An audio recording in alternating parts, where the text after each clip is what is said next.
আমন, দেখো না, তোমার দাদা ভাই জট্ট হয়েছে, তার লিগে লুচি খেতে চেয়েছে, তাই রান্নাঘরে এলাম।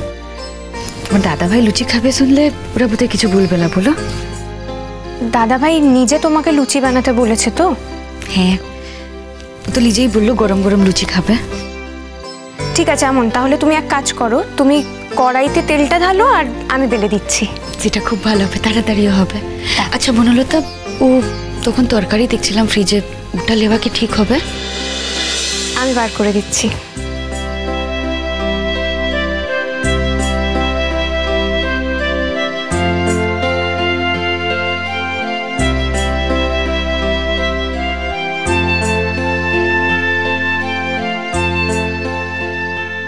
আচ্ছা আমন, তুমি এখনো কেন এত ভয় পাচ্ছ বলো তো? তুমি তো আর সবার জন্য বানাচ্ছ না। যাদের খেতে ইচ্ছে করবে না তারা খাবে না, কিন্তু যে খেতে চাইছে তুমি তার জন্য কেন বানাবে না? সব থেকে বড় কথা কি বলো তো, তুমি তো শ্বশুর বাড়িতে থাকছো বলো, আর এখানে থেকেও যদি তোমার কোনো কিছুর ওপর অধিকার না থাকে তাহলে সেটা তো মেনে নেওয়া যায় না বলো? সব বিষয়ে তো লড়াই করা যায় না বনলতা, আস্তে আস্তে তো এগোতে হবে। তাও তো এখন আমি অনেক ব্যাপারেই কথা বলি, যে কথাগুলো শুনতে ভালো লাগে না সেগুলো নিয়ে কথা বলি। ওরা যখন ভুল কথা বলে তার প্রতিবাদ করি, কিন্তু ওরা যদি আমার হাতে খাবার না খেতে চায়, আমি তো খাবার নষ্ট করতে পারি না। দেখো আমন, একদিন সবাই খাবে, সেটা আমিও জানি। একদিন ওরা বুঝবে ওরা ভুল করছে। আমি গ্রামের থেকে এসেছি বলে যে আমি খারাপ মেলা, সেটা ওরা বুঝতে পারবে। আমার মা আমার বাবার পরিচয় দিতে পারছে না বলে আমি খারাপ মেলা, সেটা ওরা বুঝতে পারবে। নিশ্চয়ই কোনো কারণ আছে যার লিগে আমার মা আমার বাবার নামটা দিতে চাই নাই। আমন, এখন থাক না এই কথাগুলো। এই কথাগুলো তো তোমার মনে কোথাও না কোথাও ব্যথা দেয় বলো? এই কথাগুলো বললে তোমারও কষ্ট হবে আর আমারও শুনতে খারাপ লাগবে। আমি তো ভাবি কথাগুলো আমি বলবো না, কিন্তু মনে হয় বারবার কথাগুলো বললে ব্যথাটা কমে যায়, তাই না বনলতা?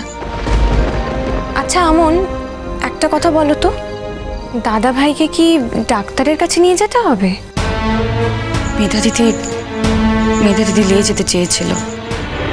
ও আর বাবার কোনো এক পরিচিত ডাক্তার আছে তার কাছে।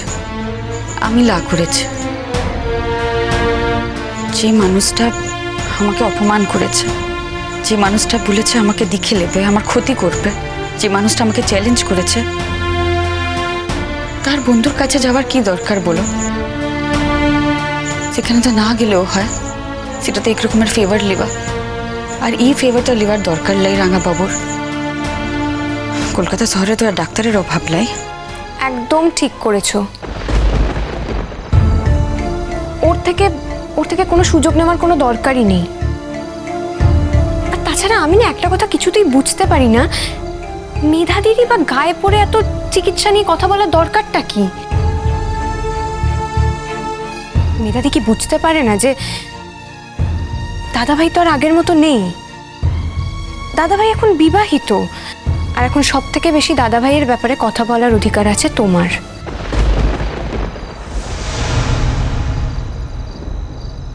রান্নাঘরে কে?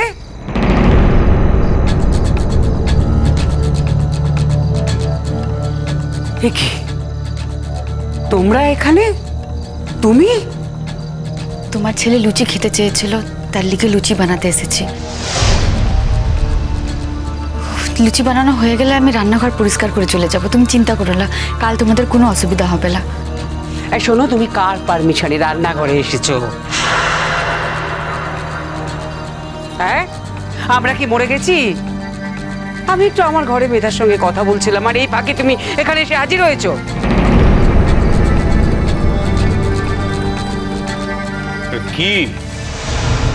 কি হয়েছেটা কি? হ্যাঁ, এত চিৎকার চেঁচামেচি কিসের? দেখো না অবস্থাটা, দেখো মেয়ের জেদ, দেখো জেদ করে অঙ্কুরকে যেতে দিল না মেধার সঙ্গে ডাক্তারকে দেখাতে। আর এখন অঙ্কুর নাকি লুচি খাবে বলেছে, আমাদের জানানোর প্রয়োজন বোধ করেনি, সর্দারি করে নিজে লুচি বানাচ্ছে। কেন জেঠিমণি? দাদাভাই মানে আমনের স্বামী যদি ওর হাতে বানানো লুচি খেতে চায় আর আমন যদি সেটা বানিয়ে নিয়ে যায়, তাহলে তাহলে ক্ষতিটা কোথায়? তুমি চুপ করো, দলবাজি করতে এসছো এখানে? এখানে ওসব দলবাজি চলবে না, দূর করে বাপের বাড়ি পাঠিয়ে দেবো। সেটা তুমি পারবে না জেঠুমণি। তুমি আমাকে দূর করে আমার বাপের বাড়িতে পাঠাতে পারবে না, সেটা তোমার ক্ষমতার মধ্যে পড়ে না। আমি যদি চাই তাহলে আমি নিজেই এই বাড়ি ছেড়ে চলে যাব, আর এটা কিন্তু তোমার অধিকারেও পড়ে না। আমার সম্পূর্ণ অধিকার আছে এই বাড়িতে থাকার। তাছাড়া জেঠুমণি, আইন কানুন সম্পর্কে একটু একটু এবার জানো। মেয়েদের জন্যও কিন্তু অনেক আইন কানুন তৈরি করা হয়েছে। স্বামী না থাকলেও একটা মেয়ে কিন্তু তার শ্বশুর বাড়িতে সম্পূর্ণ অধিকারে থাকতে পারে। শুধু তাই নয়, স্বামীর সাথে ডিভোর্সের পরেও কিন্তু একটা মেয়ে তার শ্বশুর বাড়িতে থাকতে পারে সম্পূর্ণ অধিকারে।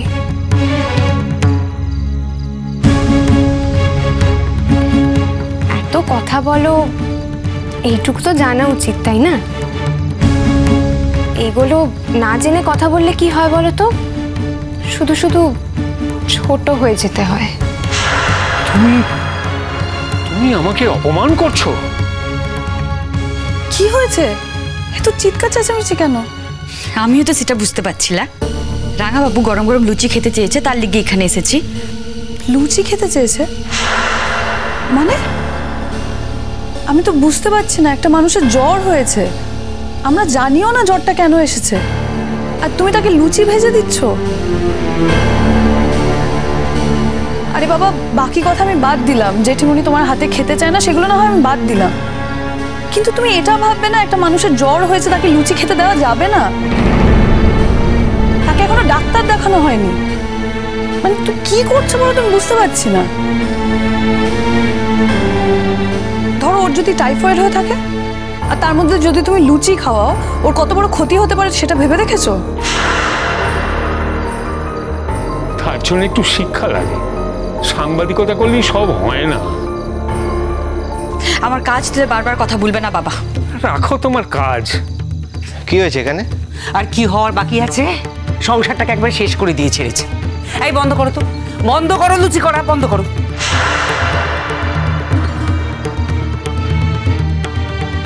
না না, তুমি তো এখন মনে করছো যে তুমি অঙ্কুরের জন্য যেটা ভাবছো সেটাই ঠিক ভাবছো, আর কেউ ওর ভালোই চায় না। একটা অসুস্থ মানুষ লুচি খেতে চাইলো বলে তুমি তাকে লুচি ভেজে দিচ্ছ। জেদ করে ডাক্তারের কাছে নিয়ে যেতে দিলে না আমাকে, এদিকে নিজেও ওকে ডাক্তারের কাছে নিয়ে গেলে না। তুমি কি করছো বলো তো? ওর জ্বরটা কেন এসেছে আমরা জানি না, এর মধ্যে ওর লুচি খেয়ে যদি বমি টমি করে তখন কি হবে?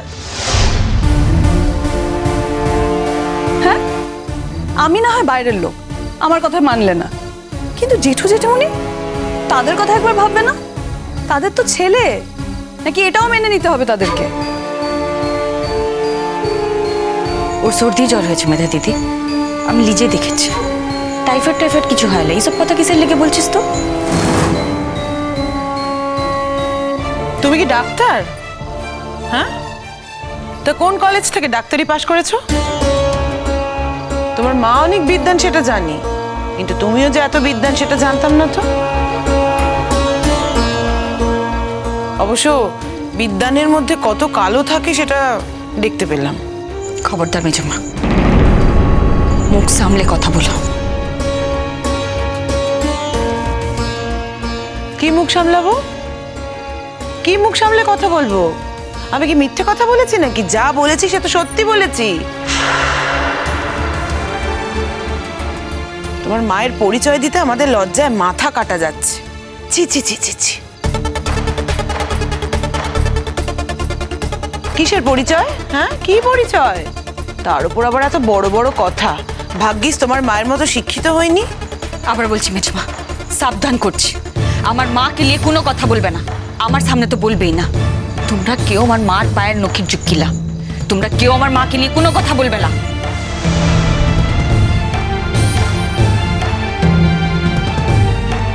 কি বললে? কি বললে তুমি? আমি তোমার মায়ের পায়ের নখের যোগ্য নই? আছো কেন এ বাড়িতে তাহলে? চলে যাও, চলে যাও, এই বাড়ি ছেড়ে চলে যাও।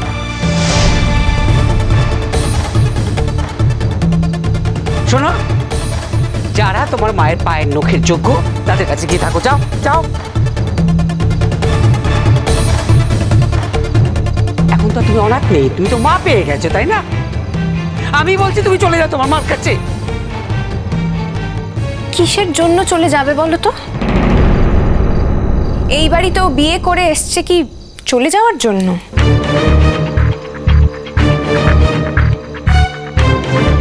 তুমি চুপ করো, চুপ করো। না, আমি চুপ করে থাকবো না। আমি চুপ করে থাকবো না, কারণ সব অন্যায়ের একটা সীমা থাকার প্রয়োজন আছে।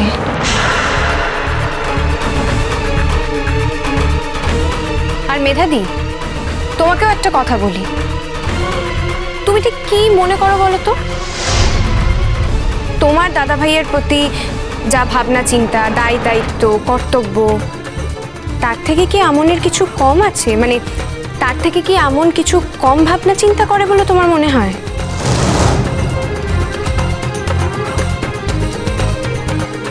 একটা কথা তুমি বারবার কেন ভুলে যাও বলো তো? দাদা ভাই কিন্তু এখন আমনের স্বামী।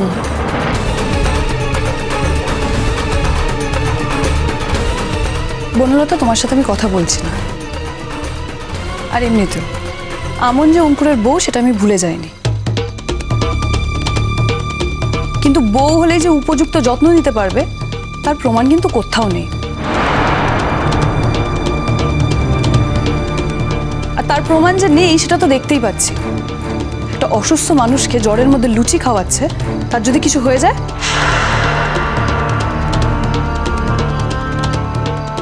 অত কথার কি আছে? কি আছে এত কথার? তুমি গ্যাসটা কিসের লিগে বন্ধ করে? এখানে লুচি ভাজা হবে না, বললাম তো লুচি ভাজা হবে না এখন। কি আশ্চর্য, দাদা ভাই নিজে তোর হাতে খেতে চেয়েছে। নিজে খেতে চাইলেই হলো? খেতে চাইলেই একটা জরুরি রোগীকে যা ইচ্ছে তাই দেওয়া যায়? সেইটুকু শিক্ষা থাকা দরকার।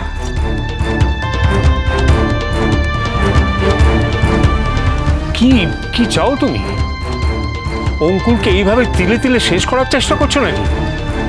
এইভাবে অঙ্কুরে মন রাখছো, অঙ্কুরকে বিষ খাইয়ে?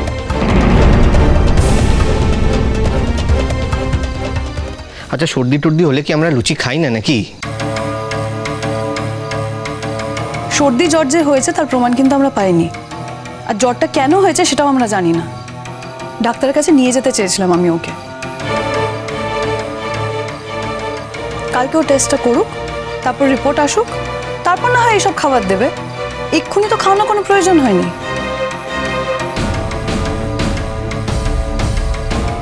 আমার স্বামী যখন বলেছে সে আমার কাছে লুচিটা খেতে চায়, তো আমি লুচিটা বানাবো। সে যদি এখানে এসে বলে সে লুচিটা খাবে না, তাহলে বানাবো না।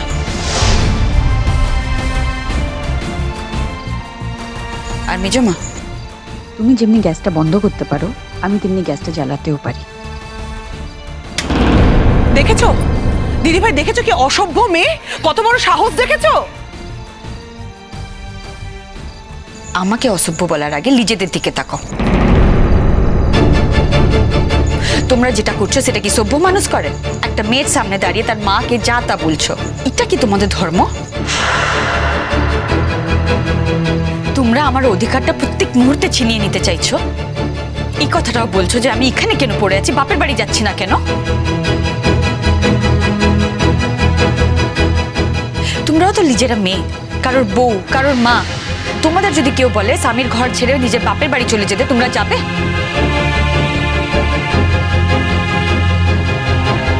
তাহলে আমার বেলায় এই কথাগুলো বলছো কিসের লিখে? বনলতার বেলায় এইসব কথা বলছো কিসের লিখে?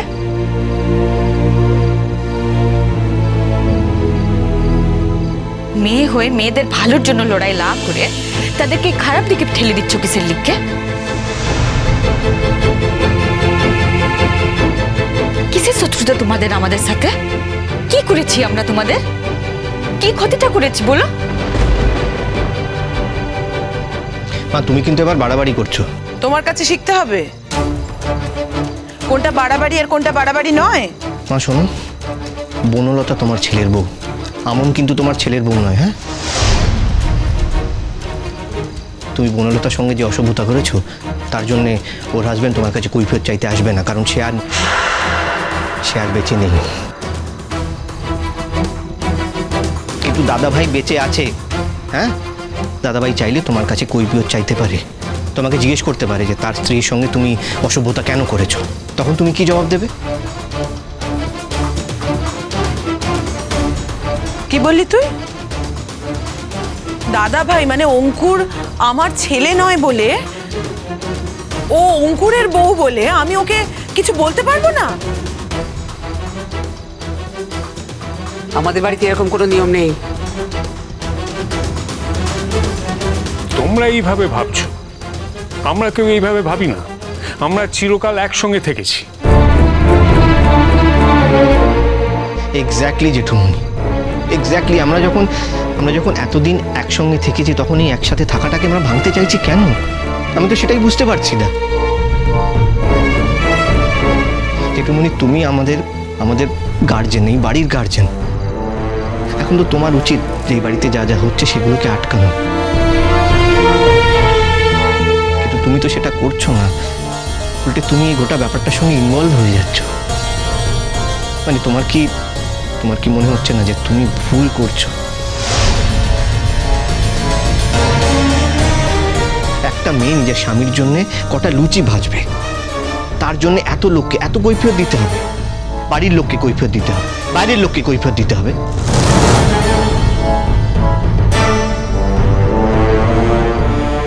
তুমি কি আমাকে বাইরের লোক বললে? হ্যাঁ বললাম তো। তুমি তো আমাদের বাড়ির লোক হওনি, তাই না? তো বাইরের লোককে তো বাইরের লোকই বলবো, বাড়ির লোক তো বলবো না। তুমি দাদা ভাইয়ের বন্ধু হতে পারো, but you are not a family member. তাই আমাদের পরিবারের প্রত্যেকটা ব্যাপারে মাথা ঘামানোটা বন্ধ করো, এটা ঠিক না।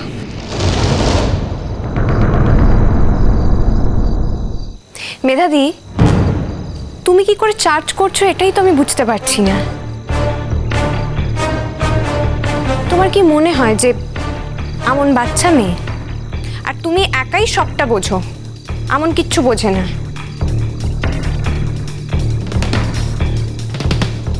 আর আরেকটা কথা, তুমি কি করে ধরে নিচ্ছ বলো তো যে দাদা ভাইয়ের টাইফয়েডই হয়েছে? কেনই বা ধরে নিচ্ছ? তোমার চেনা ডক্টর ছাড়া কি পৃথিবীতে আর কোনো ডক্টর নেই? তাই বোধহয় তুমি এত ভয় পাচ্ছ যে কেন এখনো দাদা ভাইকে ডক্টরের কাছে নিয়ে যাওয়া হচ্ছে না।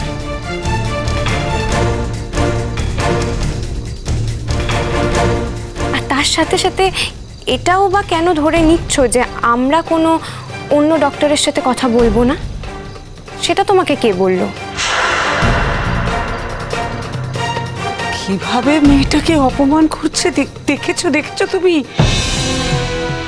দেখো একবার কিরকম জোট বেঁধেছে এরা।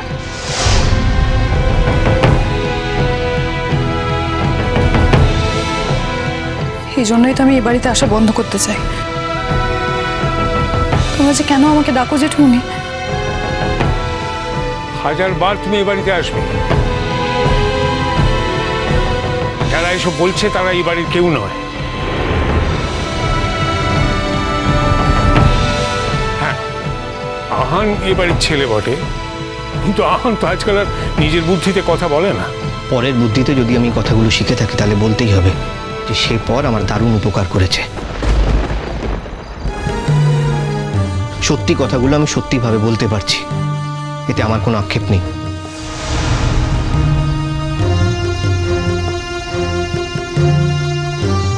তোমাকে গ্যাসটা বন্ধ করতে বলেছে, তুমি বন্ধ করো। কি হয়েছে এখানে? এত চিৎকার কিসের?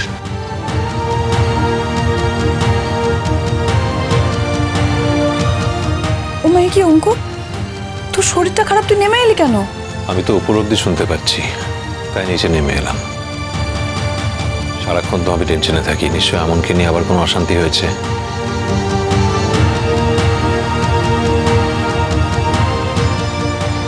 রাঙা বাবু, তোর কি সর্দি লেগেছে? হ্যাঁ, ওই আর কি, ঠান্ডা লেগেছে একটু, কালকে একটু বৃষ্টিতে ভিজেছিলাম তাই। আমার তো মনে হয় না তোর টাইফয়েড হয়েছে।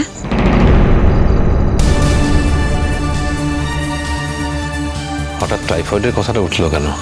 আমি বলছি, তুই লুচি খেতে চেয়েছিলি বলে আমি লুচি বানাতে এসেছি। মিতা দিদি বলছে তোর নাকি টাইফয়েড হয়েছে।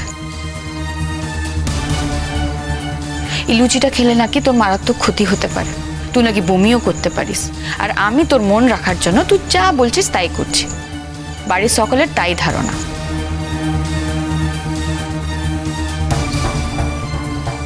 এবার তুই বল রাঙা বাবু, লুচিটা তুই খাবি কি খাবি না?